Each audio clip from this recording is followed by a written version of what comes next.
ಯೆಹೋವನೇ, ಸಮೀಪಿಸಿ ನನ್ನ ಪ್ರಾಣವನ್ನು ವಿಮೋಚಿಸು, ಶತ್ರು ನಿಮಿತ್ತವಾಗಿ ನನ್ನನ್ನು ರಕ್ಷಿಸು. ಶುಕ್ರವಾರ 6ನೇ ಜೂನ್ 2025 ಇಸ್ವಿ. ಈ ದಿನದ ವಾಕ್ಯ ಧ್ಯಾನಕ್ಕಾಗಿ ನಾನು ಆರಿಸಿಕೊಂಡಿರುವಂಥ ವೇದ ಭಾಗವು ಯೋಹಾನನು ಬರೆದ 2ನೇ ಪತ್ರಿಕೆ 1ನೇ ಅಧ್ಯಾಯದ 8ನೇ ವಚನ. ನಾವು ಪ್ರಯಾಸಪಟ್ಟು ಮಾಡಿದವುಗಳನ್ನು ನೀವು ಕಳಕೊಳ್ಳದೆ ಪೂರ್ಣ ಫಲವನ್ನು ಹೊಂದುವಂತೆ ಜಾಗರೂಕರಾಗಿರ್ರಿ ಎಂಬುವಂಥದ್ದೇ.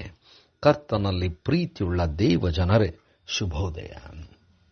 ದೇವರ ವಾಕ್ಯವನ್ನು ಕೇಳಿ ದೇವರ ಪ್ರೀತಿಯನ್ನು ತಿಳ್ಕೊಂಡಂಥವರು ಅನೇಕ ವಿಚಾರಗಳು, ಸವಾಲುಗಳು ಬರುವಾಗ ಅದಕ್ಕೆ ಬಿದ್ದು ಹೋಗದೆ ಎಚ್ಚರವಾಗಿದ್ದು ವಾಕ್ಯದಂತೆ ನಡೆದುಕೊಳ್ಳಬೇಕು.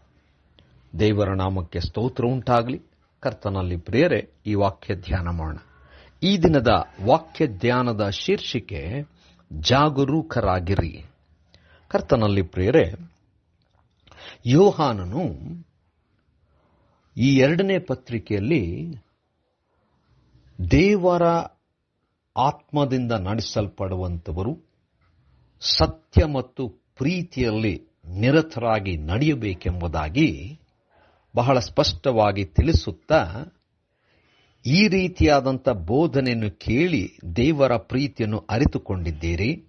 ಆದರೆ ಅನೇಕ ತತ್ವ ಬೋಧನೆಗಳು ಬಂದು ನಿಮ್ಮ ಮನಸ್ಸನ್ನು ಕೆಡಿಸಬಹುದು, ನೀವು ನಡೆಯುವಂಥ ದಾರಿಯಿಂದ ನಿಮ್ಮನ್ನು ತಪ್ಪಿಸಬಹುದು ಎಂಬುದಾಗಿ ಹೇಳುತ್ತಾ, ನೀವು ಕಲಿತಂತ ಅಂದರೆ ದೇವರ ಪ್ರೀತಿ, ದೇವರ ಅದ್ಭುತವಾದಂಥ ಪ್ರೀತಿ ಯೇಸು ಕ್ರಿಸ್ತನ ಮೂಲಕವಾಗಿ ತಿಳ್ಕೊಂಡಂಥದ್ದನ್ನು, ಅನುಭವಿಸಿದ್ದಂಥದ್ದನ್ನು ನೀವು ತಿಳಿದು ಅದರಲ್ಲಿಯೇ ಬೇರೂರಿ ಯಾವುದಕ್ಕೂ ಕೂಡ ಬಿದ್ದು ಹೋಗದ ಹಾಗೆ ಜಾಗರೂಕರಾಗಿರಿ ಎಂಬುದಾಗಿ ಎಚ್ಚರಿಕೆಯ ಮಾತನ್ನು ಹೇಳುತ್ತಿದ್ದಾನೆ.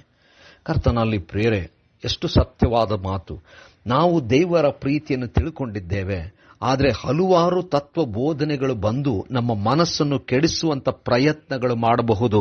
ಅದಕ್ಕೆ ನಾವು ವಾಕ್ಯ ಆಧಾರವಾಗಿ ಪವಿತ್ರಾತ್ಮನ ಪ್ರೇರೇಪಿತರಾಗಿ ದೇವರ ಪರಿಶುದ್ಧ ವಾಕ್ಯದಂತೆ ನಡೆಯುವಂಥವರು, ಕ್ರಿಸ್ತನ ಪ್ರೀತಿ ಅರಿತುಕೊಂಡು ಅದರಲ್ಲಿಯೇ ಇರುವಂಥವರಾಗಿರಬೇಕು. ಬೇರೆ ಯಾವ ವಿಚಾರಗಳು ನಮ್ಮನ್ನು ದಾರಿ ತಪ್ಪಿಸದ ಹಾಗೆ ನಾವು ಎಚ್ಚರವಾಗಿದ್ದು ವಾಕ್ಯ ಆಧಾರಿತವಾದಂಥ ಜೀವನ, ವಾಕ್ಯ ಆಧಾರಿತವಾದಂಥ ನಂಬಿಕೆಯ ಪಯಣದಲ್ಲಿ ನಾವಿರಬೇಕು. ಯಾವುದಕ್ಕೂ ಕೂಡ ಬಿದ್ದು ಹೋಗಬಾರದು. ಎಚ್ಚರವಾಗಿರೋಣ. ಕರ್ತನೇ, ದಯಾಮಯ ಸ್ವಾಮಿ, ನಮ್ಮನ್ನು ನಿನ್ನ ವಾಕ್ಯದಿಂದಲೇ ಬಲಪಡಿಸು. ಯೇಸುವಿನ ನಾಮದಲ್ಲಿ ಪ್ರಾರ್ಥನೆ ದೀನತೆಯಿಂದ ಬೇಡಿದೆವು ತಂದೆಯೇ, ಆಮೆನ್.